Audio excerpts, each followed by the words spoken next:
Zach. I'm good, thank you. How are you? Dude, I'm honored and excited to be doing this, man. That's how I'm doing. How's everything over on your side of the world? It's all right. Yeah, we just had thunderstorms today, and now it's sun shining. So it was pretty dull and eerie earlier, and then it's just the sun's just coming out, and he keeps doing the same thing. He keeps getting thunderous, and then sunshine. So fuck knows what's going on. Cool. Well, it's the same here. Okay. Yeah, man. Sorry? It's the same here. And actually, right before this, I was outside doing some kettlebell death marches, listening to Cyclopean Thunderbolt, and to prepare for this. And I couldn't have felt like any more of a warrior. So thank you for that. That's good to hear, man. It's good to hear. So you're for those listening, you're in Derby, if I'm not mistaken. Yeah, Derby. Yeah. Derby. It's Derby, but yeah, Derby. Derby. Excuse my American language. So That's fine. in relation for all us United States freaks over here, in relation to say London, where is that located? It's pretty much in the centre of the country, like right in the middle of England. So if you took a pin and stabbed it in the middle of the map, that would pretty much be Derby. Okay. It's near Birmingham, just a bit north of Birmingham. So. Okay, that was my next question. So if you're close to Birmingham, arguably being the home of heavy metal, yeah, how that was an influence on you just growing up and. Inadvertently, quite a lot. I mean, the location is not important to me, but yeah, of course, Black Sabbath and the whole the early '90s stuff as well. A lot of that came from Birmingham, Napalm Death and Godflesh, all those kind of things.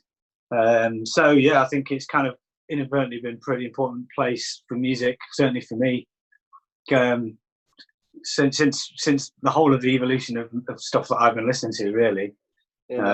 Were you there? And then these days, occasionally I play gigs there. I play shows there maybe twice a year or something, and they're always pretty good. They're small shows, but they're always extremely good. I'm sure. Still got a pumping scene there.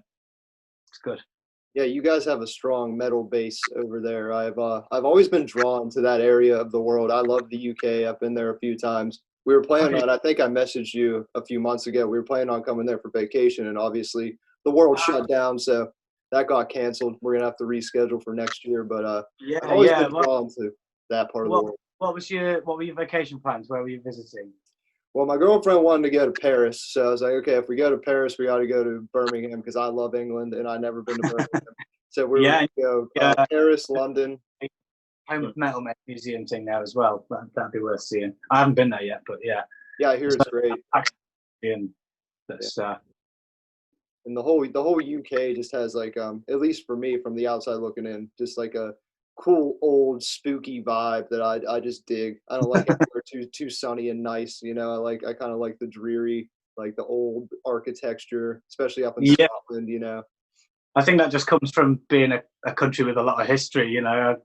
America's different in that sense, of course. Yeah. But whereabouts are you guys again? We're in Pennsylvania, so that's like East Coast United States. Yeah. Yeah. Kind of by New York City a little. Yeah. I have some family in Philadelphia actually, but yeah. Oh, that's cool.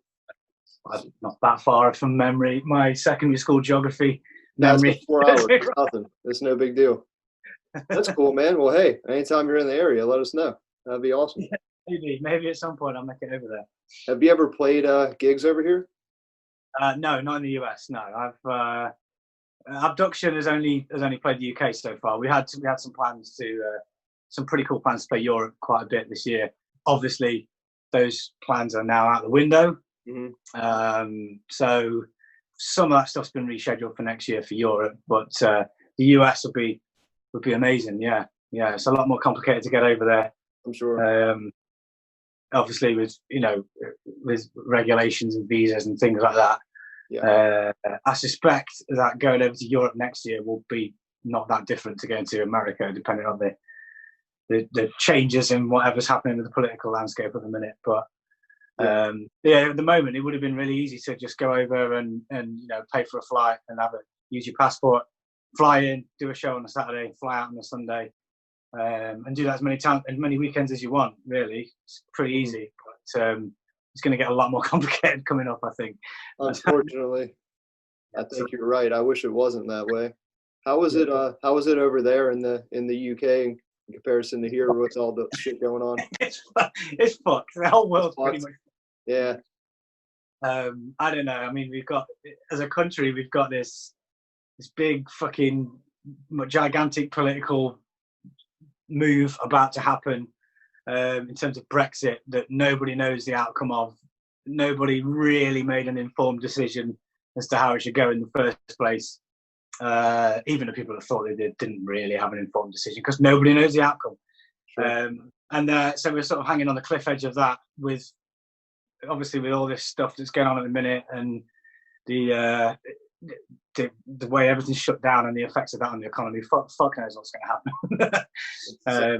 Everybody's anxious and scared and or burying their head in the sand or shouting the loudest about something they don't know much about, which is equally infuriating. So the whole thing's fucked right now.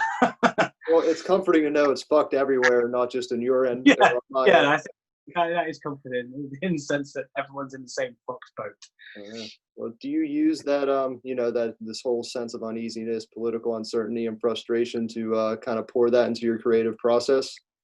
Yeah, I mean, not directly, but history has shown us that in these times like this, where there's a lot of unrest or economic uncertainty and depressions and things, that's always the most fertile time for, particularly for extreme music. So, of course, I think the amount of people that you see on social media and bands and stuff that are like had stuff cancelled that are just now sort of squirreling away in the studio writing stuff and using that time.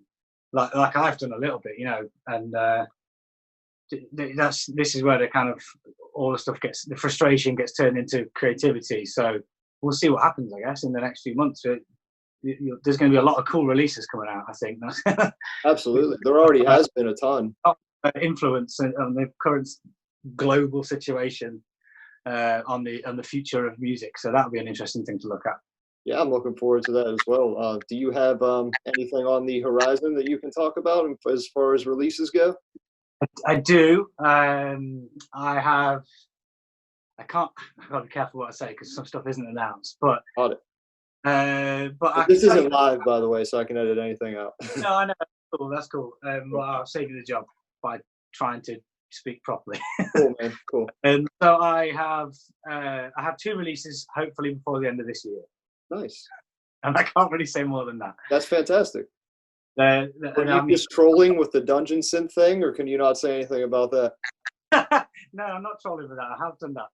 That's amazing. I love that. That's not one of the 2 releases. That's just something I've kind of done, bitting and bobbing a little bit. I found a really easy way of creating it with of using the kind of the flow of stuff in my head and putting it onto a record. Found an easy sort of medium to do that. So just been playing around with that, and I will have. It's about 95% done, a Dungeon Synth record, but I mean that's not an Abduction record. As kind of the post you're alluding to, for anyone who hasn't seen it, was me saying I've just done a Dungeon Synth record. I'm going to put it out and not claim it's me ever or something like that. Yeah. So you won't even know about it. I love it. That's great. But yeah, that's not Abduction stuff. That's not the 2 releases I'm talking about. Cool. I really want to tell you more about them, but I can't right now. Cool, man. Well, we're eger to There's hear. 2 albums. It's a little bit different to that. I'll leave it at that. But. Awesome, man. Well, hey, the world needs more of that, and the world certainly needs more Dungeon Synth right now. So you're doing the right thing. It's something I didn't get for a long time. I've not. I try my best to delve into as many subgenres and see what's happening and with the trends and things as much as I can. I don't get as much time as I used to, but Dungeon Synth is just one of the things that never really clicked with me. So the stuff I'm talking about doing, it's not strict Dungeon Synth. It's more dark ambient stuff, really, if you want to put it in a box. Okay. But yeah, I guess it will cross over that. It doesn't matter anyway. I'm not promoting that because no one's going to notice me.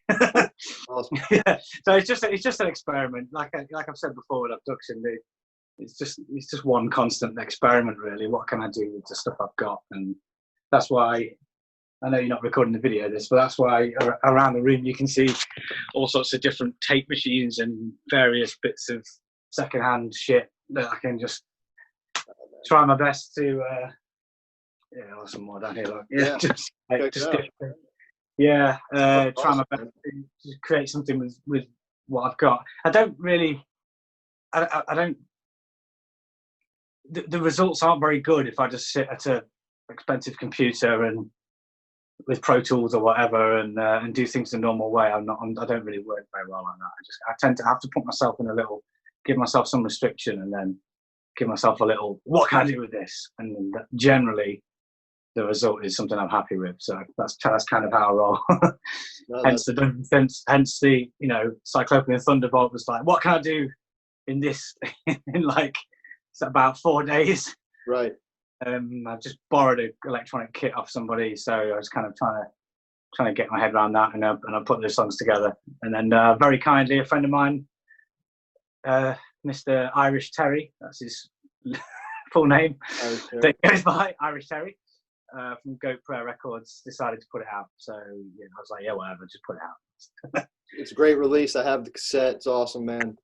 Yeah, thanks. It's raw, it's messy, but I wanted it to be that way. So that's for sure. Different thing to the other.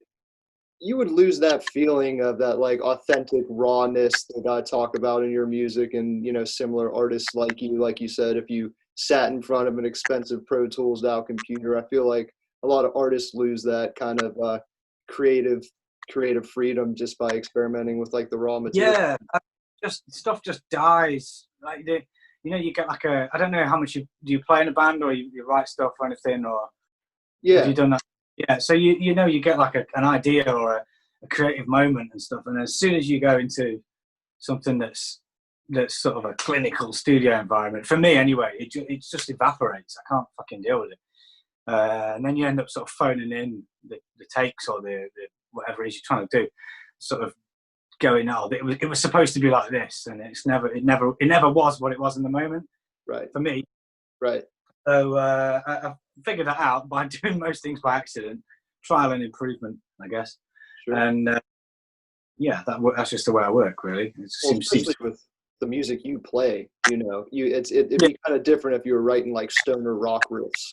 You want to give I've been in previous bands where that has been the requirement, where the music's been a bit more of a like a technical focus or a cleaner focus, even though it's heavy music. You know what I mean? Like, so that's where that environment lends itself to that. But it's not what I want to do. This is what I want to do. I want to fuck around with a piece of equipment from the 60s that I don't know how to use and see what horrible noises I can make from it. Or I want to go, this is your restriction. What can you do? What can you do in this amount of time?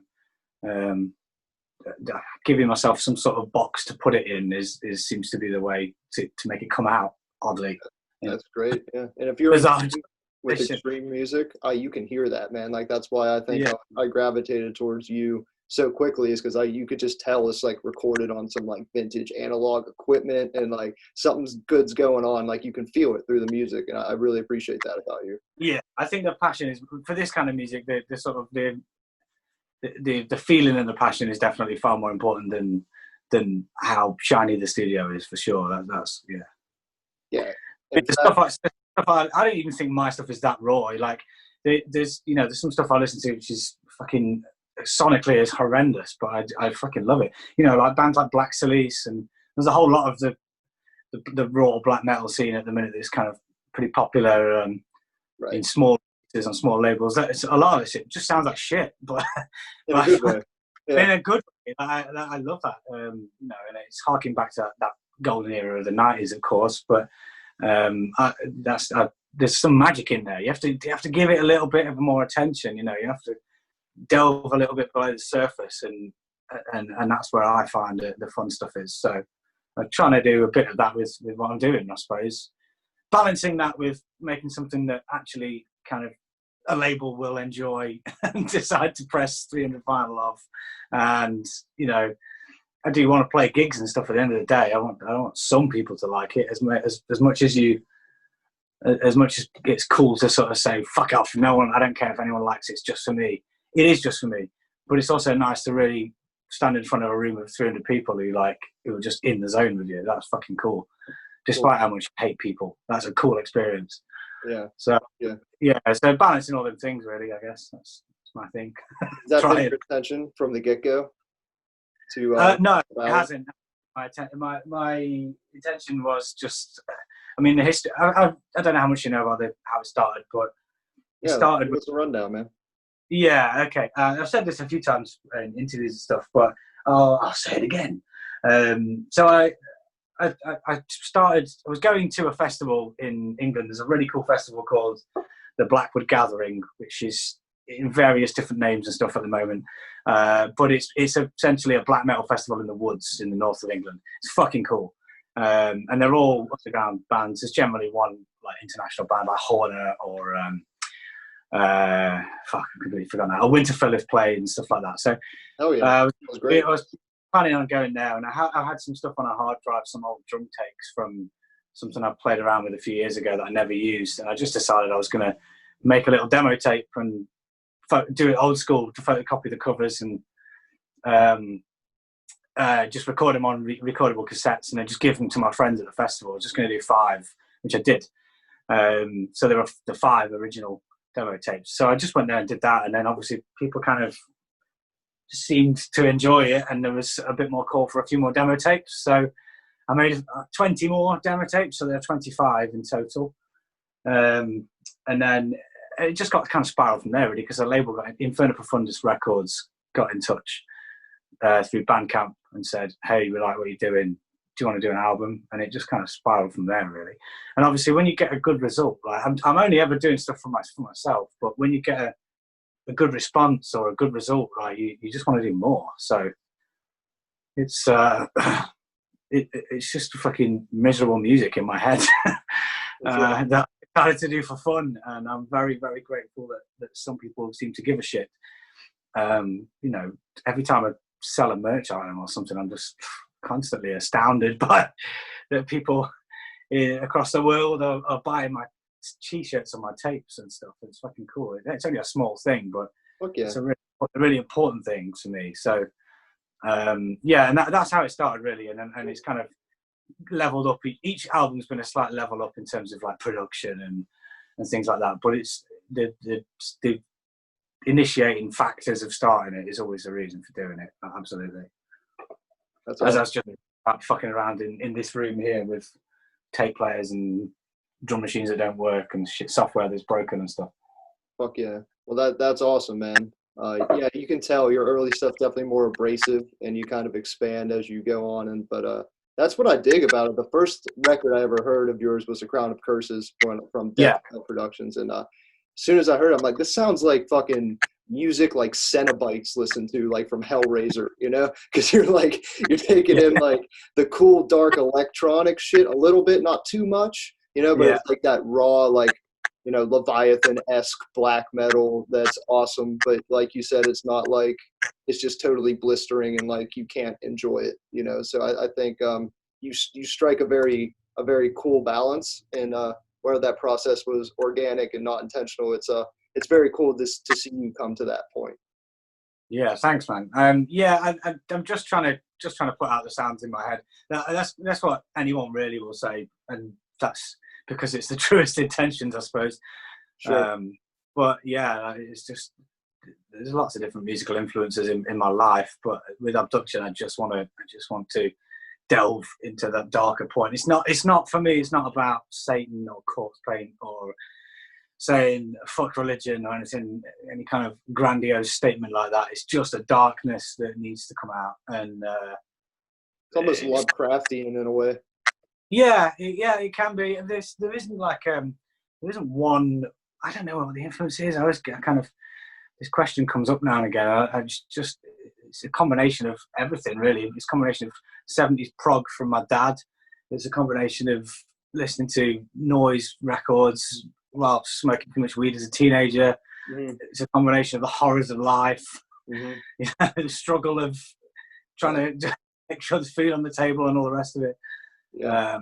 It's just everything, really. There's not one underlying theme. It seems to be quite a common thing nowadays to have a theme with your black metal, and I really don't have an overarching theme at this point. There's little stories and things that go on here and there, but there's no gimmick other than hiding the face. That's quite important. But. Well, that leads me in perfectly to the next part of my question. Do you see that as a gimmick yourself, or like when other bands try to hide their face? Like I know, like right after Ghost made it big, everybody was hiding their face, and I just yeah. I mean, bands have done it on underground stuff for a long time. You know, you look at any of the kind of the weird, bizarre industrial noise scene in the kind of the post Godflesh era, if you like, of 90s stuff that happened in England, across Europe. Loads of bands were doing things like wearing all sorts of shit on their face or masks or whatever. And, you know, there's been a costume for metal since Alice Cooper. So it wasn't a big deal. I wanted to do something. I didn't want to, it's not important to me. Like I say, the corpse paint thing's not important to me. I think that's a little bit tired. Unless you're from that era, that's fine. But I sort of do a little sigh when I play a show, and I've got friends of mine in a band, and you see them in the toilets beforehand, all putting the fucking makeup on. And I'm just like, oh. Right. Like, nothing wrong with it, but it's like, I don't know. It's just I wanted it to be something different, and the easiest thing is to take that away entirely. So right. To remove the face. And I know there's comparisons to certain Polish bands of 4 letters that shall not be named, who are great, by the way. Sure. Yeah. But and Midnight and things like that. But you know, so there's a million and one corpse paint bands. So absolutely, it's really not a big deal if 4 or 5 bands put black hoods on to me. So, but yeah, it's important to. I don't want it to be about the human emotion. It needs to. And you get that a lot from the face when you watch a band, the gurning of a guitarist or the retching of a finger or something. That's. I want the band. It started off as just something from my head that I managed to get out. It didn't start off as 4 guys in a room jamming and showing off the guitar skills. You know, it's a different sort of synthesis. So the live shows should somehow represent that. So I think taking the face away is the closest I could do, really. I think it'll be something that'll change a little bit over time. I'm going to develop that idea a little bit for the next couple of releases, but I think it will always be get rid of the face. The face is not important. Let people make up their own. Take sense away, and then your imagination runs wild. I'm sort of going down that route with it, really. Project your own demons onto it. Yeah, do what you want. Right. Yeah, not my face. So. That being said, does that allow you, like when you put on the hood, does that allow you to kind of embody the character or the darkness, or does it let you be yourself more? I would say it's a little bit of both, really. Right. There is a power when if anybody who's put a costume on before feels fucking cool, you know, you're like a Power Ranger or something, you feel like you're a fucking superhero. Cool. It's that really, but at the same time, I'm expressing myself as kind of honestly and creatively as I can, I suppose. It's so it's a bit of both, I reckon. Yeah. Cool, man. Are you a fan of like theatrical performances yourself? Like I know there's a lot of different schools of thought, especially in black metal. Like you can have something like Burzum, obviously, but then you can have like Watain. You know, like where do you fall on that subject? I don't think I fall on the left or the right end of that spectrum, really. I think I'm somewhere in the middle. Like everybody, I think, is a sucker for a little bit of drama or a bit of you're going to see a show at the end of the day. So I like bands like the Dillinger Escape Plan, for example, who are just a bunch of guys in the regular clothes, but their show is that they jump around and beat the shit out of each other. Right. They're doing something rather than a gimmick or a costume or a light show or whatever. So I think there's room. It depends on the environment. I think with black metal, it's important that people feel. I don't know. The corpse paint thing is really important. I just think it's a little tired, but it's come from a place of expressing an evil side of people or whatever. You know, you read this in the interviews of bands, but it's I don't know. I still just wanted to do something different. I didn't want that to be the overarching thing. Yeah, just you as just a person, as a fan, do you get down with more of the theatrical, or you don't care either way, you like it all? It depends on who I'm seeing. I mean, Right. I like Ghost, for example. I'm sure I'll get some black metal cult points for I like saying that. those too. So. I fucking love Ghost. Yeah. No, I like, I mentioned Alice Cooper before. He's, Yeah. it's like, so I do. But at the same time, I'll happily go and see a bunch. The thing that was really a bunch of punk bands that are just dressed in normal clothes. The thing that was really important about like the early death metal and extreme metal scene is that the performers just looked like people you would see at the show. That's this like thrash scene and the early death metal scene and stuff, and the punk scene. They were just the fans were the bands and stuff, and that has its place as well. So that's a long answer to say I don't really know. Yeah, I like that answer. I agree. I agree with it. There's a place for both, Of course. I value them both. Of course. What was the scene like, kind of growing up for you? Like, who were you into the most, or the whole evolution of your extreme metal listening?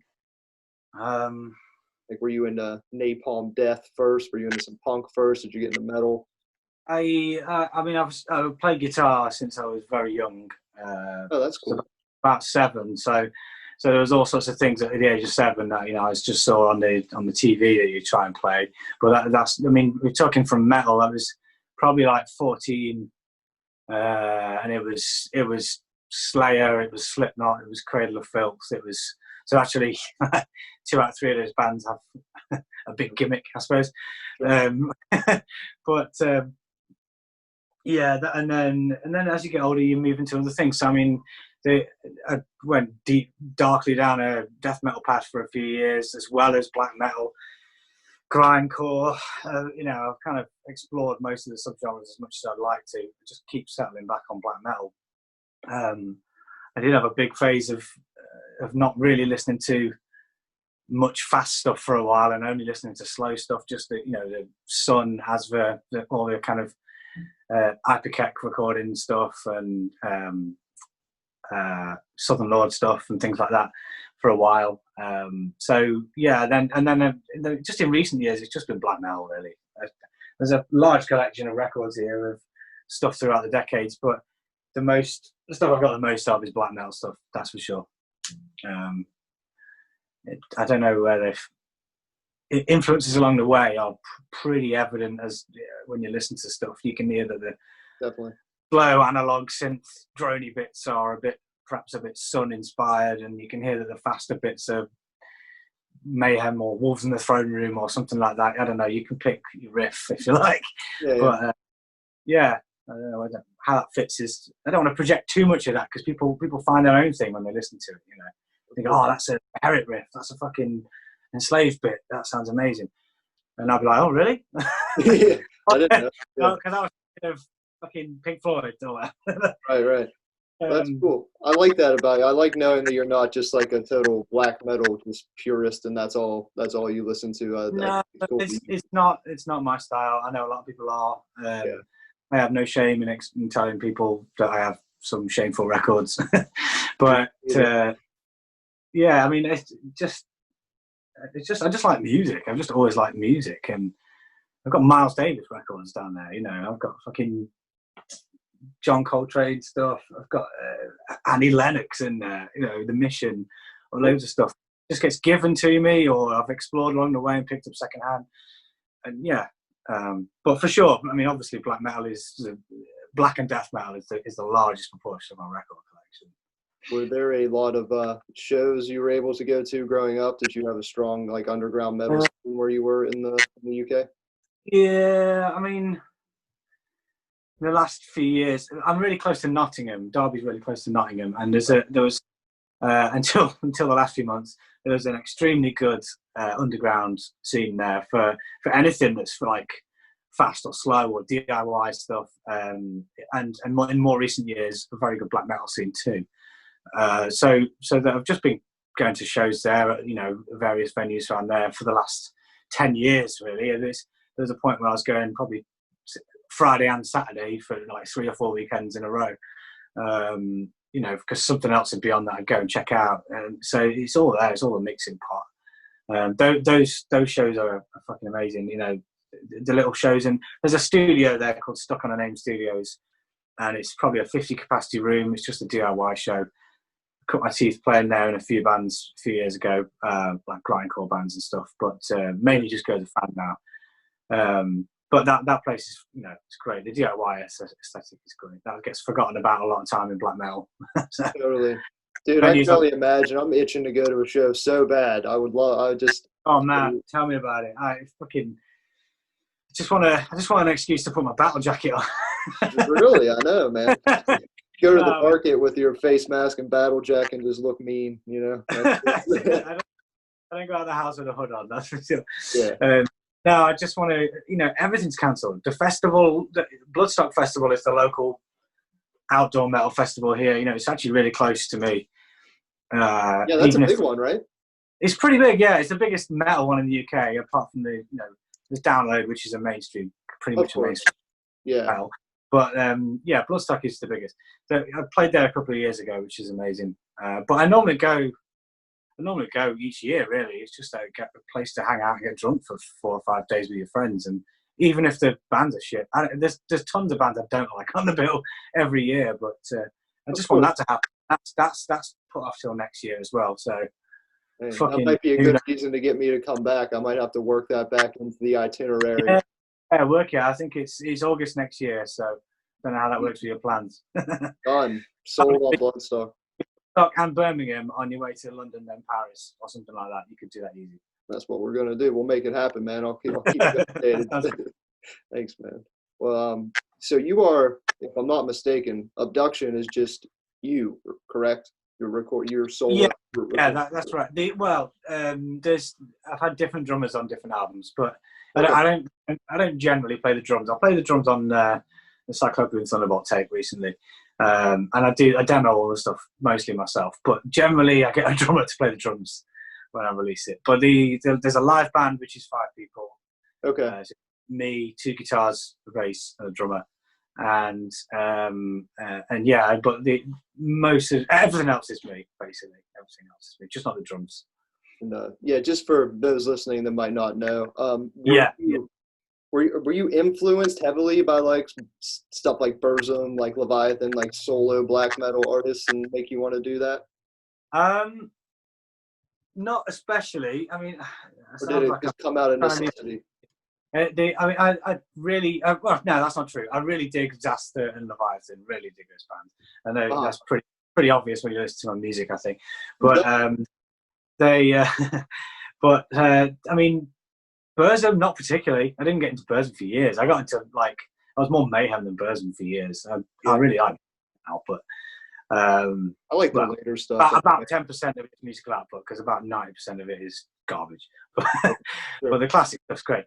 Sure.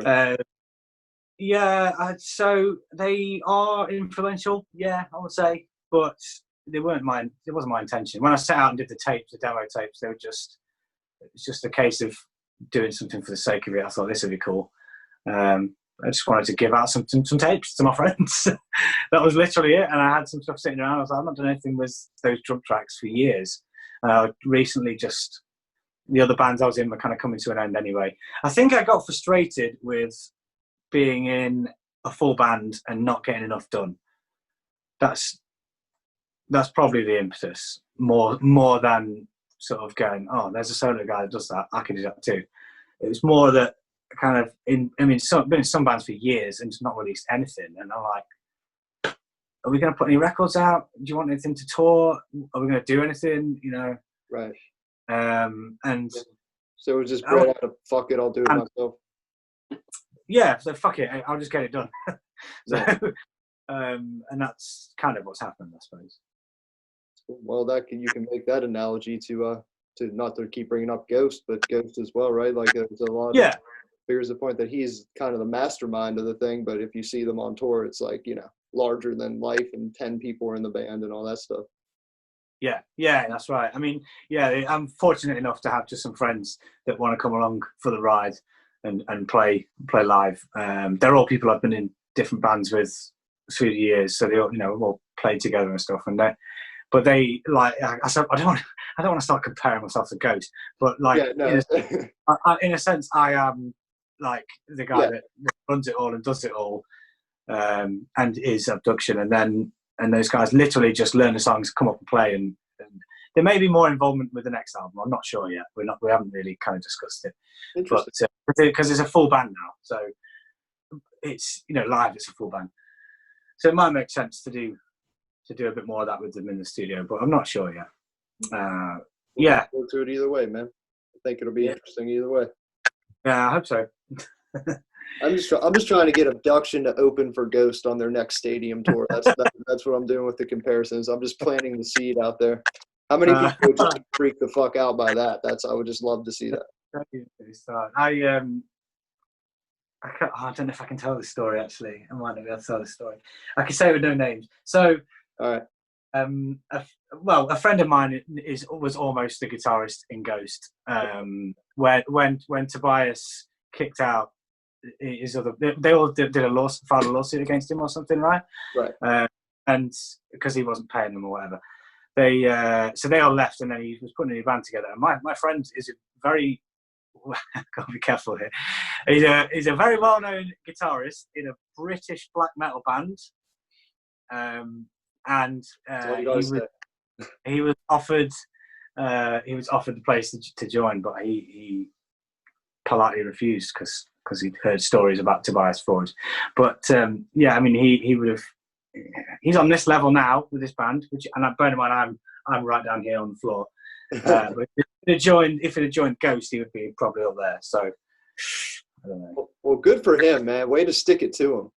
Yeah. He's not in it for the money, man. Fuck you, Tobias. That's funny. Would have done really well. You should have taken that offer. I would have taken that offer. Fuck it. Of course, at least for a tour or whatever. If it doesn't work out. Yeah. What is it's just, we're kind of insulated over here, even though there's the internet, we can research all bands from a bunch of different regions of the world. We're still kind of insulated in our American bubble. So like, your friends in a prominent black metal band from the UK, I don't think that many people could name 5 to 10 black metal bands from the UK over here, even if you're into metal. So, okay. Yeah, that's somewhat comforting. It's one of them things. The story's only really like that interesting if you know who it is, and I can't say who it is. So no, definitely. I don't want to get in trouble. Yeah, yeah. If I say who it is, I get in trouble. So I probably shouldn't do that. Sorry. Well, building on that, I was wondering if you had any, UK black or extreme metal bands that you recommend, either new or legendary, that we might not know about. Any names you? There are really good bands in the UK at the moment. I should have made a list because whenever I get put on the spot like this, I fucking can't remember shit. Oh yeah, that happens. No worries. So me try and reel off some friends bands who are legitimately good. I'm not just bigging up my mates. There's a new band formed from the ashes of a few other bands called Adder, as in the snake, Adder. Okay. They just put out a tape on the same label that did my Cyclopean Thunderbolt tape recently. Adder, they're really good. I don't really know how to describe them. It sounds very British black metal to me, and I don't mean Cradle of Filth. Like just have a listen. It's kind of solid riffs. How would you describe the sound of British black metal? That's the whole thing. We're drive to an American, I suppose. So Norwegian influenced, but I always think of it the difference is the landscape to me. So in Norway, I think of forests and mountains and ice and glaciers, whereas in the UK, I think of more like rolling hills and green countryside. Still pretty rough and barren, and sort of craggy mountains and things like that. So a bit more green rather than a bit more black and white. If that cool, yeah, that's perfect. Probably not a helpful analogy, but that is. No, I totally equate music to that. So a friend of mine is the guy in Thy Dying Light as well. Oh, I love them, man. They're great. Yeah. So I know Hraffen, I think is how it's pronounced. I know Hraffen reasonably well. He's the one that puts on one of the festivals in the woods as well. So yeah, Thy Dying Light, excellent band, very old school, very much black and white covers, corpse paint, super old school, done exactly the right way. And so I'm trying to think of locations now, different locations. There's a one-man band called Dark Doom, which is pretty cool. That's a friend of mine as well. That's more like a bit more atmospheric, kind of Cascadian black metal, if that's a real term. Yeah, it is now. Yeah, apparently it is. Yeah, I'm going to use it. Cascadian black metal, yeah, with a little bit of a kind of Swedish Melodeath influence in there, but really good, really, really good. And that's a one-man project too, so you can get lost in that and be like, oh my God, it's one guy. I'm writing this down. I need this. I need this for my own See. personal knowledge. Yeah, this is happening. Yeah, shout out to these guys. And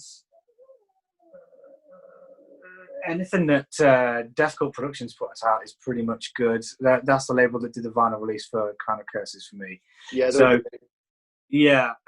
So down the real kind of raw end of the spectrum, I mean, the Revenant Marquis, or Marquise, I don't know how it's pronounced. Revenant Marquis, Youth in Ribbons is the latest record. That's fucking disgusting. Very hard to listen to. Not for the faint-hearted. If you only like death metal, you listen to it and go, this is a load of shit. If you listen to black metal and you've got an open mind, listen to it. It's horrifying. But very poorly produced in an intentional way, if that makes sense. I love that shit. So yeah, the album's called Youth in Ribbons. Terrible subject matter as well. Horrible.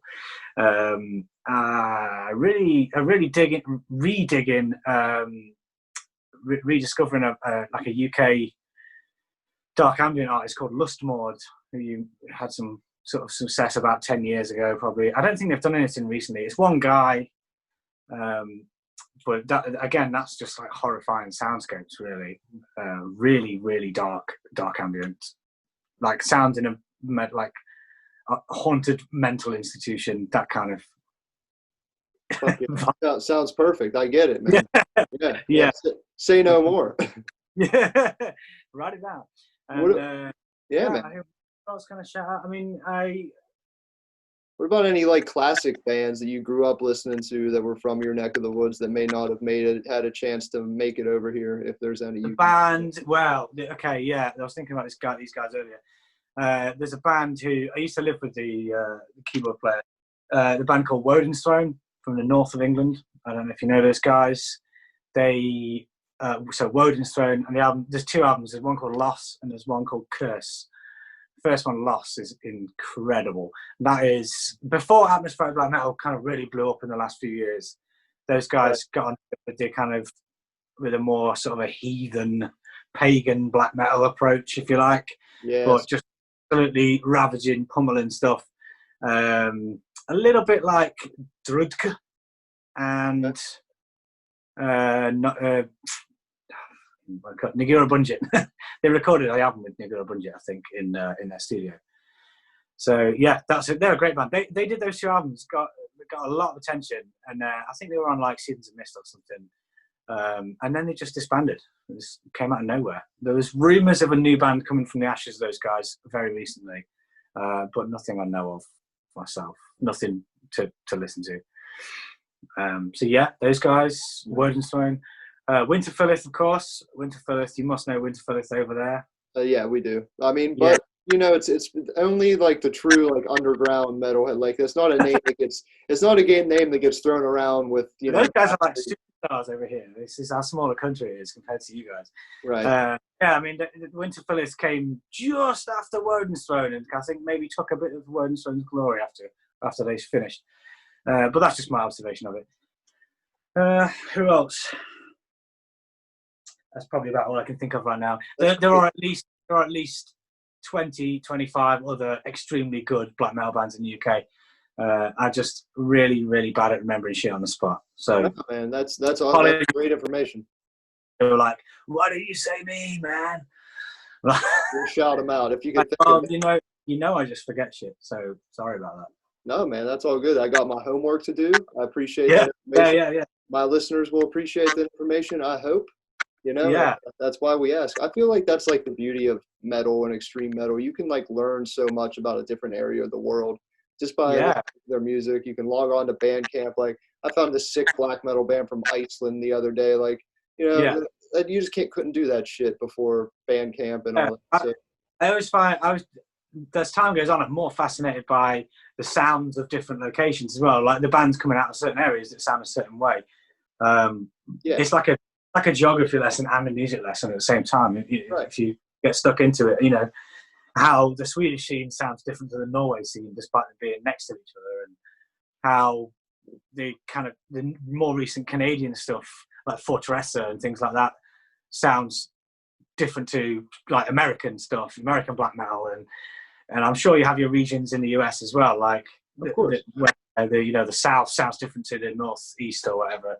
Mm-hmm. It's all fascinating to me. The trends in different areas. England's real weird because it doesn't really have a geographical sort of trend in terms of the sound. Like, I mean, I don't think I sound like, hopefully I don't sound like anyone and I sound like myself, but I'm sure people will draw their own conclusions with that. But in the UK, I don't think there's no sort of trend. It's not like the North sounds like this and then the South sounds like this. It's too small to have that, I think. So, but it's just like a mixing pot, which is great. That's awesome. That was basically what I was getting at, just trying to nail down kind of the sound of the UK extreme metal. It's hard to, if somebody asked me, I wouldn't know what to say, even though I wouldn't know what to say either. It's a really good scene in that it's thriving, but it's very diverse. There's I hate putting little tags on things too much, but there's pagan black metal, there's old school black metal, there's raw, there's the more kind of death metal influenced black stuff. There's fucking everything. There's nothing pulling in one direction necessarily. So it's good. I enjoy it. It keeps things fresh. You guys just have such a rich history of metal and just rock and roll, and obviously you can name all the classic bands that are from the UK and everything. I just think it seems from the outside looking in, it's just super ingrained in your culture, and you guys have like way more of an appreciation, way more rabid fans, and just a larger fan base for all this shit than we do, at least in my neck of the woods. So. Yeah, what's it like in Pennsylvania, man? I mean, there must be a local scene there. There must be. Yeah, I'm fortunate. In Pittsburgh, there's a really strong metal scene. We're kind of there's a lot of like grind death going on, like sort of like dirt raw, like dirty shit like that happens. But that was just in the last 10 years. It's really making it kind of bigger now, and we have a local like death metal print shop that I work with, and like cool things like that are starting to happen that I like to see. Yeah, I just like it when it takes care of itself. It's always been whether it's death or black, it's always been a self-sustaining sort of endeavor by everyone. Back in the day, I think I'm not old enough to have been a teenager in the 90s but from talking to people and reading about a scene, like if you were in the scene because you did something, you either did a fanzine or you ran a label or it's just like the punk stuff previous to it. So I love it when you see that. You've got to have a local area that is, the promoters are the people in the bands, are the screen printers, they're all the same people. It's not like there are 20 bands and who don't do anything but buy records, and everyone, a small group of people. It's everybody piggybacking off each other, which is kind of it's helpful. It's good. That's the beautiful thing that I think it gets overlooked sometimes by outside of the because it's cool to say fuck everyone, I hate everyone in black metal, which is pretty short-sighted. Of course, yeah. It's very much a brotherhood, and I don't like people either. Yeah, well, we get shit done. So we'll just get shit done, shall we? So we can all enjoy the stuff we enjoy. So we just do that. That's a good idea, isn't it? Be cool to each other, and we can make a little money and pay for itself. That's all the better. Yeah, it doesn't even make a difference. Exactly. Yeah. So we always try. I mean, at Death Comes Lifting, we always try to extend help to local shows, whether we sponsor shows or anything like that. I always try to keep my finger on the pulse of the local scene, because that's what changes lives, man. That's if I didn't have any shows to go to, or you didn't have any shows to go to, we wouldn't be. Yeah, it's really important, man. Going to shows and doing this shit is what keeps some people from, doing silly things to themselves or others. And it's just, at the end of the day, it's just fun, isn't it? It's an outlet, and that outlet is incredibly important. So, how at the moment just not having that is incredibly frustrating. It's so fucked up. not just for me. I mean, you can see it. You can see the frustration in the posts that people put out, and the people on the street just like fuck. Yeah. So, let alone bands that need to play shows to make money and sell merch, and I feel terrible for them and the independent venues that can't open. That a lot of them. Yeah. Like it's just a really rough time, man. I don't know. I Do you have any solutions? I don't know what the outcome is. I mean, I know places are opening back up, but you can't have a 400 capacity gig venue or whatever it is. Pick your local venue that you normally go to. Yeah. You can't have them guys running at like 30% capacity to make the space to have the social distancing. It's just not workable. You must know as much as I do, and all your listeners will know, that when you put a show on, you've got the venue fee, you need to pay the bands, whatever. If you're just running at a 30% capacity, your ticket price is going to have to be like, I don't know what to translate something there, but it's going to be at least like 4 or 5 times the ticket price. Yeah. And it's just not going to work. It's going to be a shit show because there's no one there. So expensive shit show. We're about. That's just not going to work. What about big shows? What do you see that like arena sized or things like I don't know. That? I saw yesterday in the news there was a Gary Newman tour announced, and I was like, what? Announced a tour? What the fuck's that about? And it is a drive-in tour. Oh, a drive-through tour, whatever you want to call it, like a drive-in movie. Like a drive-in movie, yeah. Yeah, you might have seen it in the press. There was something in Denmark where they tried it recently. So it's basically the venue list is like the venue list is like Birmingham NEC Arena car park. So strange, man. Like London, whatever arena park, like which is you look on a map and it's like a fucking like a woodland area. So it's crazy. I don't know how that's not going to work. Obviously, you can't imagine going to see Slayer or insert big metal band here in a car with your mates. Like I don't know, it's just not going to work. It's not going to work, but we'll figure it out, man. With the spirit that you have to keep it alive and like-minded musicians and people like us, we'll figure it out. I have no doubt. We get creative, and especially in times of need where we need to let some shit out, we'll figure it out. It's just uncertain right now. Yeah, so I mean, just got to use that frustration to try and create stuff, and that's exactly what I'm doing. I really want to talk about the stuff I can't talk about, because that will put a context on things. But you're just gonna have to wait and see, because I can't announce the new records yet. It'll speak for itself. Well, I hope. Like drop it. Yeah. That being said, I did want to get real quick into what is the songwriting and recording process like for Abduction? Is it different every time? Very varied. So, I mean, like I've said earlier about, I like to dick around with things and make things hard for myself. Yeah. So that might be that I use the iPad and some weird bit of software that makes a noise, or just use some, I don't know. I mostly start off with using the drums first, and then I write some riffs over it. But then I just build things slowly around it. And is that a machine or an actual kit you use? Well, more recently I've been using this electronic kit that I've borrowed, but I love the electronic drum kit. So no hate. Just a question. Yeah, they have their use, Some of the stuff I really dig is electronic kit, as well as the natural sound of the kit. I like that too. Sure. But yeah, so it normally starts with that, but then I just build up. There's not like a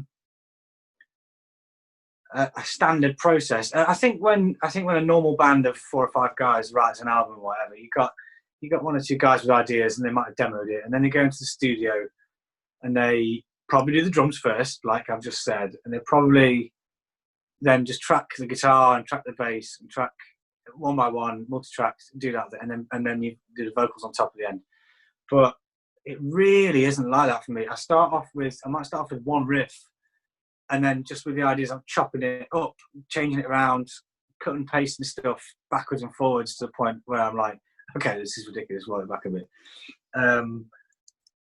And I try and build the atmosphere into something that is essentially not got any atmosphere, because it's me in a room. Right.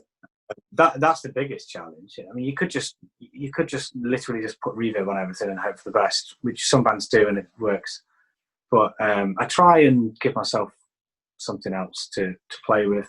It might be that I run it through an old tape machine first, or like I record it from the other room again, and then play that back, and then raise the volume of the background track or something. There's various little things I tick around with until I'm happy, which is why they sound a bit different to each other, because they're all slightly different processes. Yeah, I was kind of expecting that. Yeah. Just based on how eclectic your music is, you know, I would be really surprised if you had a formula. Yeah. Then on the other hand, like All Penance Penance, the last album last year was done in 2 days in the studio. So like the drums were done on the first day by the guy, my friend of mine, who hired to play drums, and then I did everything else the next day. But all the demo stuff that I had for the songs first had all the atmosphere and stuff on, and all the little bits of extra things that I've added in. So I literally just kind of imported those onto the newly recorded studio tracks, and still wasn't happy with it. So still like fucking around, making sure things are loud enough and quiet enough and harsh enough and all the rest of it. So it's just a chaotic process, really. I'm amazed that album got finished in 2 days. That was, you know, tracked and mixed in 2 days. That's a long 2 days for sure. And then when I finished, I didn't do the vocals. So at the end of the 2 days, I came home and recorded the vocals at home. And then sent them. So like, yeah, it was a pretty painful album to produce, but it was a lot of fun. I mean, dude, I think it's easily your best. I think that album is a fucking masterpiece. I think it rocks. Thank you. Man. The next full album will be something like a follow up to that, but I mean, yeah, I know kind of thing. They've done different stuff at different levels of production value, but the next full album on a decent label will be that level or better. That's the target I've set myself. So we'll see. Oh, you're gonna get it, man. I'm greatly looking forward to it. Are you influenced by horror films at all? No, actually, no. That regularly comes up. I don't mind horror films. I'm not averse to them, but I'm really not that fussed. I like mind-bending films more than I like anything. You know, I love like Interstellar and Inception and Matrix and all the kind of like cult classics at the time that came out and where people went, "Oh my god, that's made my head hurt." Those sort of films. Requiem for a Dream, that sort of thing. That makes sense to me. Never really been a horror fan. It's just not. I don't know. I associate horror with death metal.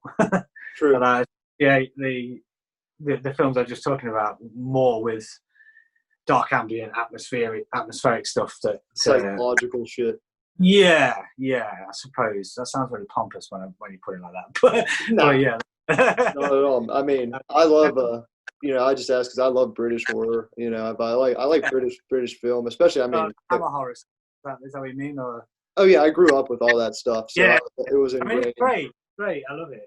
I wouldn't say it's an influence as such, but yeah, the Hammer horror stuff's fucking amazing, man. Like, yeah, but I mean, of course, you have like The Haunting, you have Repulsion, you have oh fuck, what was I gonna say? There's a million. I mean, I even like the newer shit. I love like Edgar Wright. His Cornetto trilogy is like the greatest thing to me, and that's like funny, but also does horror and sci-fi and action movies justice at the same time. I like the vibe. There's something about British humor. It's just like a little bit drier and more sophisticated that like I really Yeah, that's cool.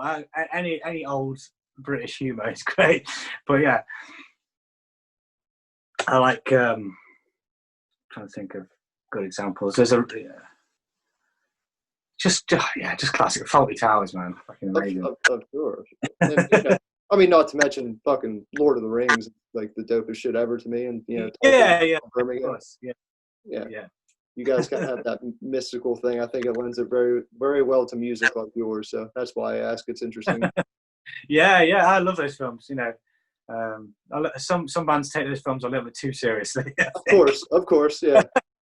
But, as with anything else. I fucking love Summoning, man. Summoning are the Lord of the Rings band, but they're pretty pass because they're fucking great. Yeah, Yeah, so there's a lot of bands in Europe and around the UK that sort of seem to think they're just Vikings, and it's like, you're not Vikings. Yeah, it's already been done, you know. Yeah, but you literally are not Vikings, so True. just fucking stop. Like you, Do you think, you know, you get a lot of that at Bloodstock Festival. They're just a Monomath fans with like inflatable axes. True. Yeah, it's pretty nuts. They embrace that culture really hard. I never got it, but you know, it's cool from a distance. You know, something that's fine. But like, if you're 35, dressed as fucking Yeah. Ragnar with an inflatable axe, thinking like pretending to row along to the path, like, mate, have a word with yourself. Exactly. I feel you. Well, man, we're getting towards the end of this. I just got a few questions. I got one more question. That's cool. I'm good to. I'm fine with whatever. It's fine. Cool, brother. You're awesome.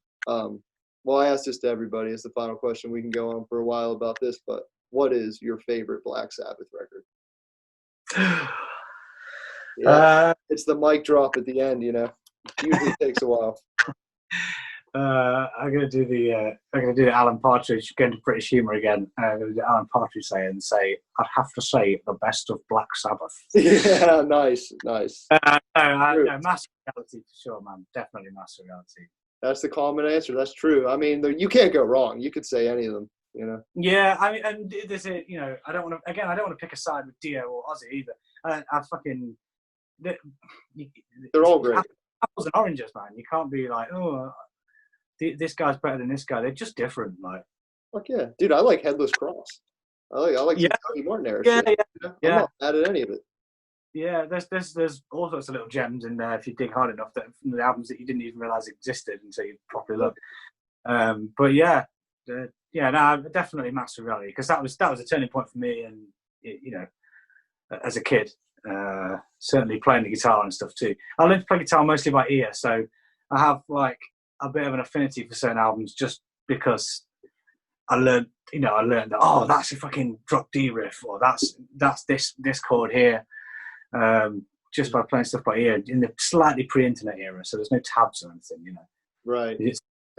So yeah, Massive Reality is definitely that one for Black Sabbath for me. Slayer, Rain in Blood as well. Really stupid discovery of how to play that album as a kid. How much do you play guitar? I don't know. I'm sure some of your listeners do, but. Oh yeah, I mean, I know how. I'm not going to put anybody out of a job or anything. But yeah. I'll try and explain this in the easiest way, because it sounds a bit complicated. So Slayer playing E flat, which is half a step down. So you just have a normal guitar and you tune it half a step down. Sure. I didn't know that as a 14-year-old kid when I got Rain in Blood. I just knew that it sounded fucking cool. Sure. What I did know about was drop D. So drop D is when you turn the bottom string down 2 steps, sure, which is lower than E flat. So I just thought, when I learned to play a song on its own first, Rain in Blood, the song, I just thought, oh, they're playing the first fret quite a lot. First, right? Yeah. And like, obviously later on in the song, it gets a bit more mad because it's an open string and then a riff, open string, then a riff. I never realised that it was an open string tuning. I just played the first fret every time there was an E in the song. Sure. So yeah, you're just up and down. Yeah. Yeah. Particularly the middle riff. All those are open. And then I learned to play the whole album by ear. So pretty impressive, bro. But I just, I didn't. It wasn't until I got to college, like about 3 or 4 years later, that someone went, "What are you doing that in drop D, man? That's fucking hard. You made that super hard for yourself.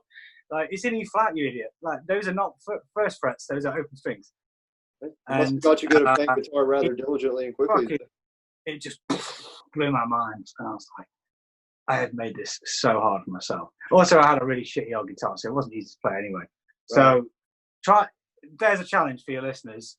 Learn to play Rain in Blood in drop D. So every time there's an open string, you have to play the first fret, and then everything else is a fret up or a fret down. I can't remember what it is. You'll work it out. Yeah, give yourself that challenge, and then try and do the whole album. It's pretty impressive, bro. It must have made you a better guitar player at the end of the day. Well, I suppose it probably helped, but like, yeah, what a fucking idiot. But this was the time, there was no internet. There was no, well, it was very, very primitive internet. There certainly wasn't tab sites, video playthroughs, all that kind of shit. Right. So that's a bit of a tangent on Slayer there, but that was great. Another one of those albums I spent listening to play guitar. Yeah, I did the same. I learned guitar based on listening to Sabbath. So they're like everything I know from guitar. Yeah. Sabbath. Yeah, it's a good starting point, man. Perfect starting point. Did you ever get a chance to see the original lineup live? Yeah, not with the Ward though. So they played Download Festival a few years ago, and I saw Sabbath there. I watched Soundgarden and Sabbath. That was the only bands I went to see. So yeah, that was fucking cool. Yeah, Did it roll? It fucking ruled. It had to. Huh? It had to have ruled. Yeah. It's fucking Aussie going it out like a king. Yeah, man. And that makes sense. Master of Reality is probably their most atmospheric, and it's their heaviest, and it's probably their darkest. So I would kind of, that would make sense to me.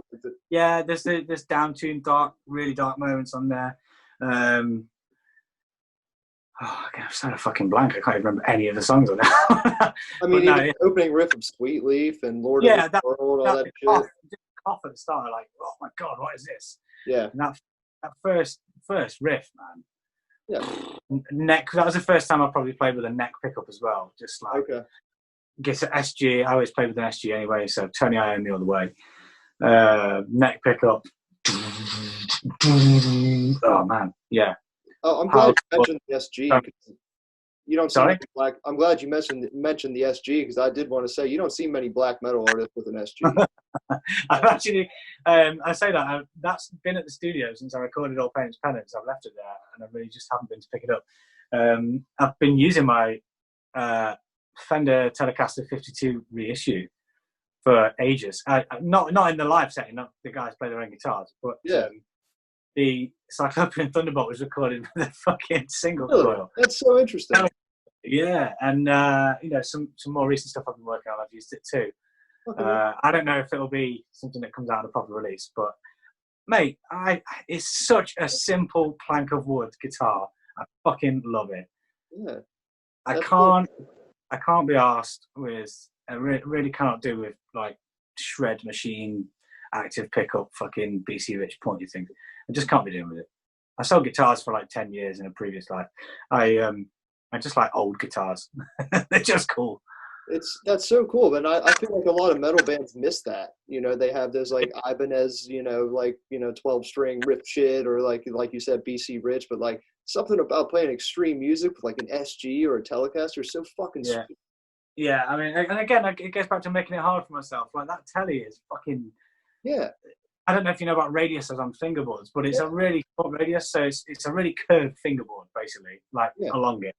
The frets are quite curved, which makes it actually quite difficult to play. If you're used to playing an Ibanez or, ESP or something like that, those are like 14-inch radius or something. This is like 9.5. It's fucking a lot more curved, and the neck is like a baseball bat as well. It's fucking huge. Machine for sure. It's a fucking primitive machine. I love it. It's awesome. Death hammer. It's the Fender did this reissue basically a few years ago that is an exact replica, down to like they retooled all the machines that made the screws from that era and stuff like that. They did literally everything, and I've managed to get my hands on one of them through the shop I worked at the time. Oh, yeah, man. It's my pride that Telecaster. It is fucking 10 times classier than a BC Rich with fucking red flames on it. No doubt. I don't get me wrong. I love like over the top metal stuff, but I just can't be in those guitars. They're fucking stupid. I agree with you. That's fucking badass. What about bass? Do you have a bass that you love or a preference on bass? Just a classic Jazz P, man. Just classic Fender again. Yeah, I mean, I don't mind like old school V's, like Gibson V's, things like that. From they're classy, they're all right, but I just don't like. If you Google like metal guitar, I will probably dislike every result. Yes, very much. I get it. But if you Google vintage guitar, I'll probably be like, yeah, that was cool. That one's all right. no, that one sucks. That looks like a fucking fridge, like baby blue or whatever. But no, I just like SGs, Les Pauls. Some modern guitars are okay, but normal shapes are okay. I agree with you, man. Well, dude, this has been a total pleasure, man. This is thank you so much. Yeah, it's cool. You never know what to expect with these things, but I've had a good time, man. Thank you very much. You're welcome back anytime, man. Like I said, apart from just wanting you to be on the show for the brand, I'm just a huge fan. So it was cool to talk. That I can tell, and that's why I agreed to come on, man, because you've been touched a little bit on and off for a while, haven't we? So it was time. So yeah, it's great.